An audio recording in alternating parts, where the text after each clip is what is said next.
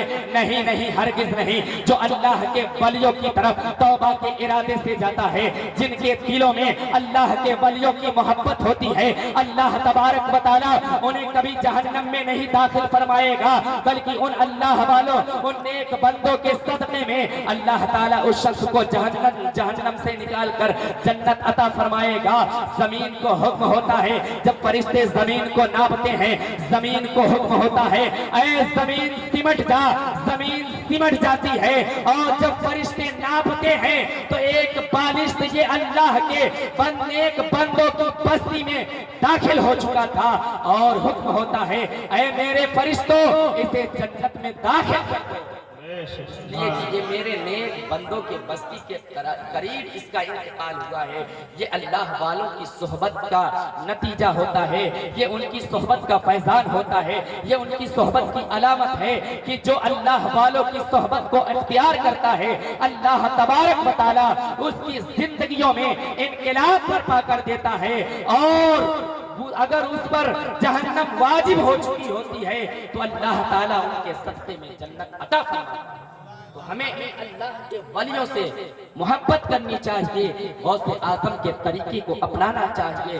آج ہم کہتے ہیں کہ ہم غلام غوث اعظم ہیں، غوث کا دامن نہیں چھوڑیں گے، خواجہ کا دامن نہیں چھوڑیں گے، کیا ہم نے کبھی پکڑا ہے؟ دامن نہ چھوڑنے کا مطلب یہ ہے کہ ہم ان کے طور طریقے کو اپنائیں، ان کی سنتوں کو اپنائیں، ان کے عبادتوں سے ہم اپنی عبادتوں کو کامل بنائیں۔ سرکار غوث اعظم کا حال کیا تھا؟ آپ کی والدہ فرماتی ہیں کہ میرا جب بچہ پیدا ہوا رمضان المبارک، یکم رمضان المبارک سن 470 یا 71 ہجری میں آپ کی جان میں پیدا ہوتے ہیں، اور اسی وقت سے روزہ رکھنا شروع کر دیتے ہیں۔ ایک دوسرے سال رمضان کے چاند میں لوگوں کو شبہ ہوا تو آپ کی والدہ کے پاس پہنچتے ہیں اور کہتے ہیں کیا عبد القادر نے آج دودھ پیا ہے؟ تو آپ نے فرمایا کہ عبد القادر نے آج دودھ نہیں پیا، میں سمجھتی ہوں کہ آج رمضان کی پہلی تاریخ ہے۔ پھر گواہوں کے ذریعے، شہادتوں کے ذریعے پتہ چل جاتا ہے واقعی رمضان المبارک کی پہلی تاریخ تھی۔ غوث اعظم کے بچپنے کا زمانہ ہے، گہوارے میں لیٹے ہوئے ہیں، لیکن انسانیت ان کی عبادتوں کو دیکھ کر عبادت کر رہی ہے، ان سے طریقے عبادت حاصل کر رہی ہے۔ غوث اعظم کا حال یہ ہے کہ ماں کے شکم سے ولی پیدا ہو رہے ہیں، ولی بن کر پیدا ہو رہے ہیں، اور قرآن کے حافظ بن کر بھی پیدا ہو رہے ہیں۔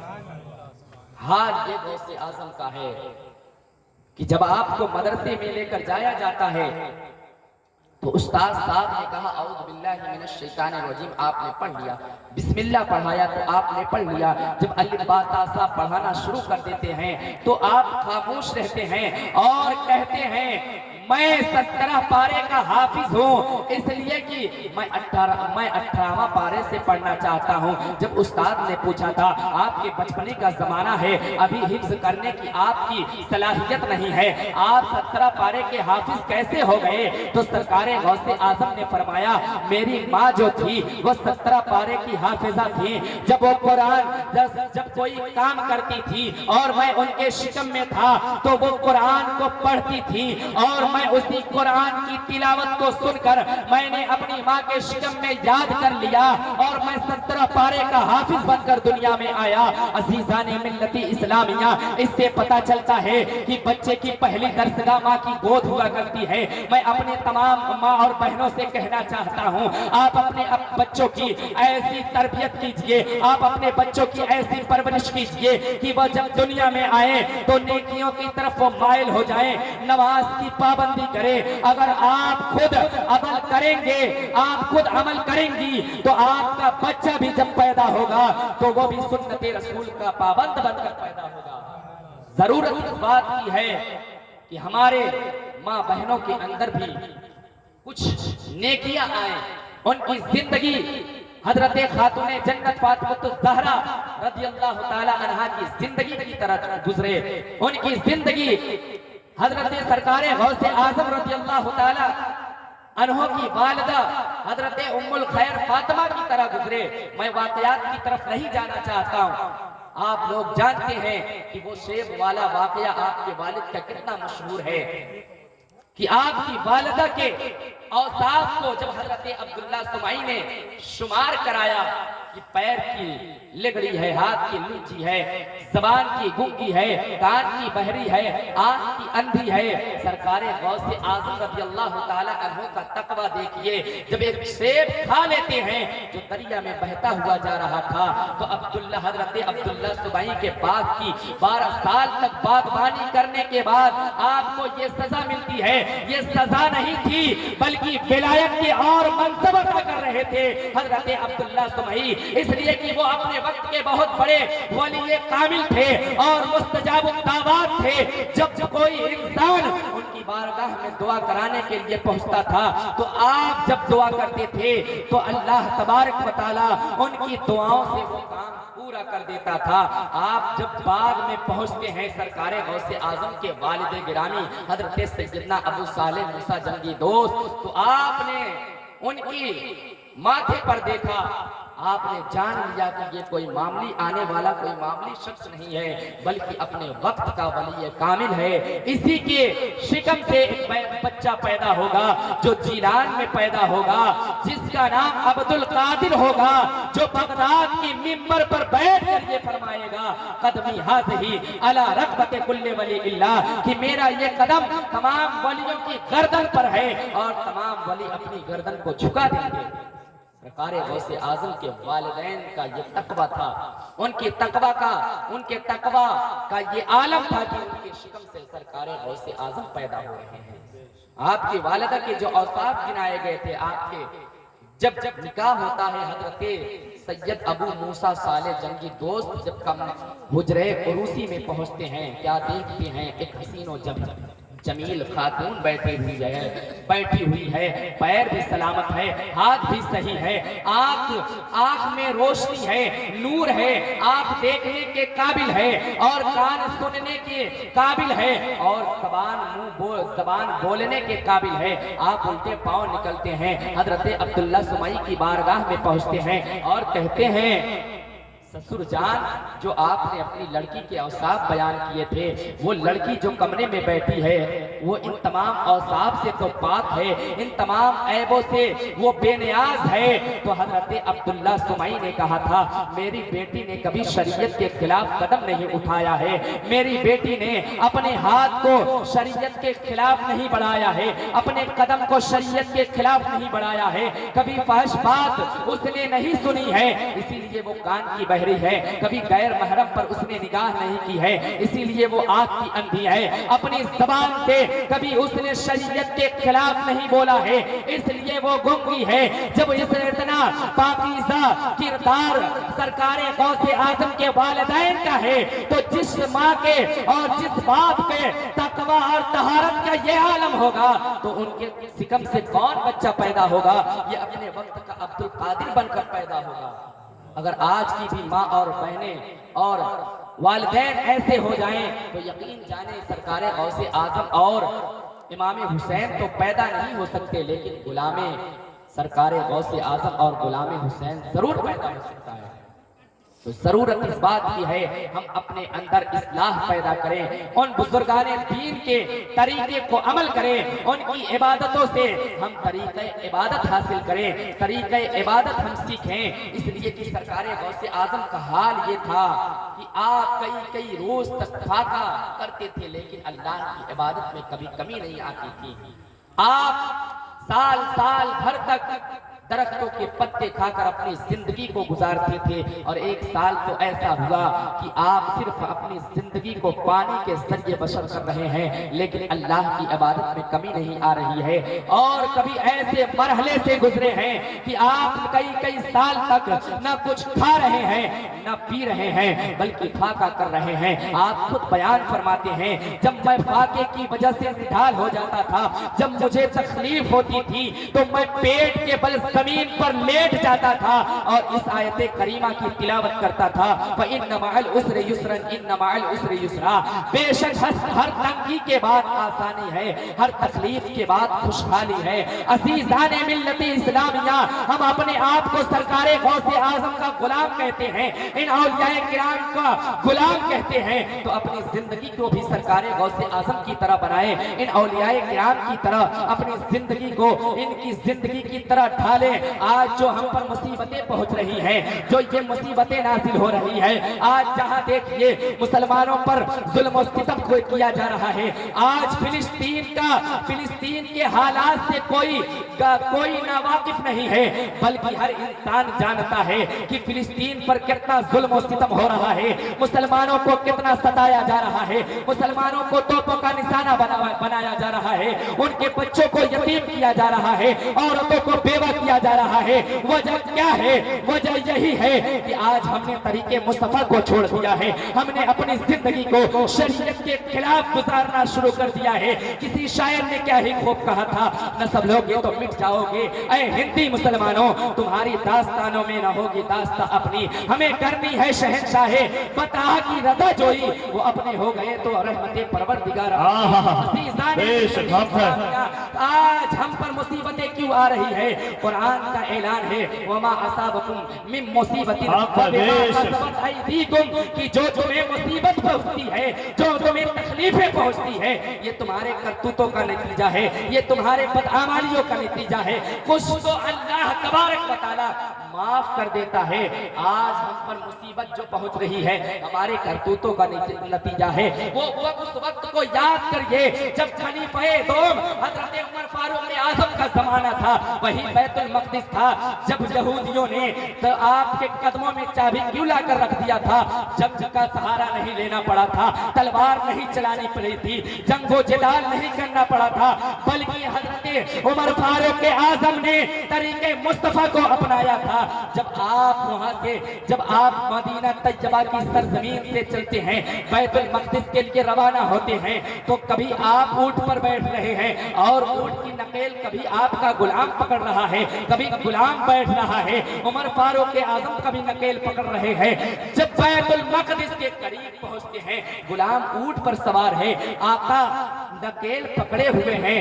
یہودی پادری نے کہا تھا، یہ اونٹ پر جو بیٹھ کر یا آ رہا ہے یہ خلیفہ وقت نہیں ہے، میں نے اپنی کتابوں میں پڑھا تھا کہ جس کے ہاتھ میں اونٹ کی نقل ہوگی وہی عمر فاروق اعظم ہوں گے اور بیت المقدس کو وہی فتح کریں گے۔ آپ کے قدموں میں چابی ڈال دیتا ہے اور آپ کے قدموں میں چابی لا کر رکھ دیتا ہے بیت المقدس کی، اس طرح بیت المقدس فتح ہو جاتا ہے۔ یہ ہمارے اسلاف کے لوگوں کا طریقہ تھا۔ آج ہم اپنے لوگوں پر، اپنے پڑوسیوں پر ظلم و ستم کر رہے ہیں، اپنے والدین پر ظلم و ستم کر رہے ہیں، ان کے حکم کی نافرمانی کر رہے ہیں، تو اللہ تبارک و تعالی ہمارے ذریعے کہاں سے کامیابی عطا کرے گا؟ عزیزان ملت اسلامیہ، اگر کامیابی چاہتے ہو تو طریق مصطفیٰ کو اپنا لو، والدین کی خدمت کرو، پڑوسیوں کے حقوق کو ادا کرو، بڑوں کا ادب کرو، چھوٹوں پر شفقت کرو، تو یقین جانو کہ کامیابی ہمارے قدم چومتے ہوئے نظر آئے گی۔ اور جب دوسری مرتبہ بیت المقدس فتح ہوا تو وہ حضرت ایوب صلاح الدین ایوبی نے فتح کیا تھا، آپ نے بھی طریقہ مصطفیٰ کو اپنایا تھا۔ آج ہمارا حال کیا ہے؟ آج ہمارا پڑوسی ہم سے خوش نہیں ہے، آج ہمارے والدین ہم سے خوش نہیں ہیں، ہم ہر ایک کی نظروں میں تو غیروں کی نظروں میں ہم اچھا بننے کی کوشش کرتے ہیں لیکن اپنے گھر والوں کی نظروں میں ہم خراب بنے ہوئے ہیں۔ بے شک تو عزیزان ملت اسلامیہ، اے میرے ملت کے نوجوان ساتھیوں، آپ اپنے والدین کی خدمت کرنا شروع کر دیجئے، پڑوسیوں کا خیال کیجئے، بڑوں کا ادب کیجئے، ان علماء کرام کے دامن سے وابستہ رہیے، اولیاء کرام کے دامن سے وابستہ رہیے، نماز کی پابندی کیجئے، شریعت مصطفیٰ کے مطابق اپنی زندگی کو گزاریے، یقین جانو اللہ تبارک و تعالی کامیابی ہمارے قدموں میں ڈال دے گا۔ بے شک ضرورت اس بات کی ہے ہم اپنے آپ کو بدلیں۔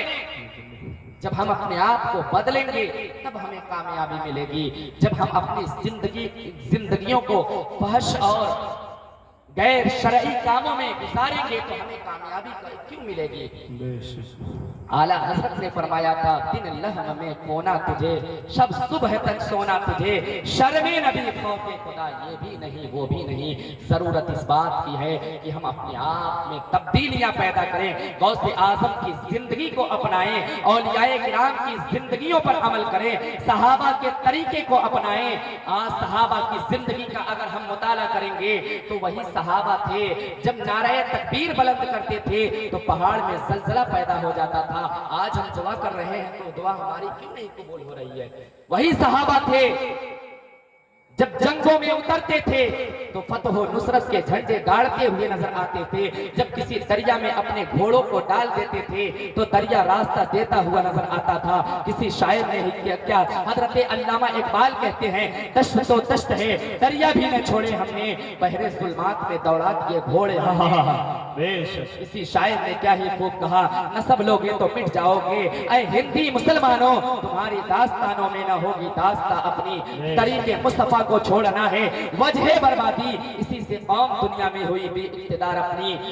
ہمیں کرنی ہے شہنشاہ بتا کی رضا جوئی، وہ اپنے ہو گئے تو رحمت پروردگار اپنی۔ عزیزان ملت اسلامیہ، ہم اپنی زندگی کو قرآن اور سنت کے مطابق گزاریں، اپنے گھروں میں قرآن کی تلاوت کریں، نماز کی پابندی کریں، اپنے والدین کو خوش رکھیں، پڑوسیوں کا خیال کریں، بھائی بہنوں کے حقوق کو ادا کریں، اپنے اساتذہ کرام کے حقوق کو ادا کریں، ان کی خدمت کریں اور ان علماء کرام کے دامن سے وابستہ رہیں۔ یقین جانو کامیابی ہمارے قدم چومتے ہوئے نظر آئے گی۔ بس انہی گفتگو کے ساتھ میں انہی چند جملوں کے ساتھ میں اپنی گفتگو ختم کر رہا ہوں۔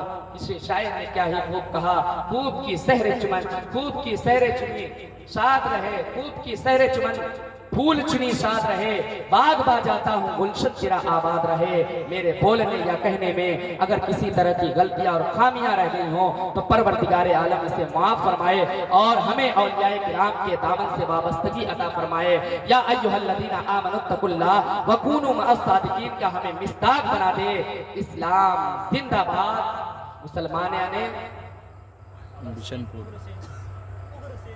مسلمان اگرسین پور با اند آباد وما علینا الا البلاغ۔ السلام علیکم۔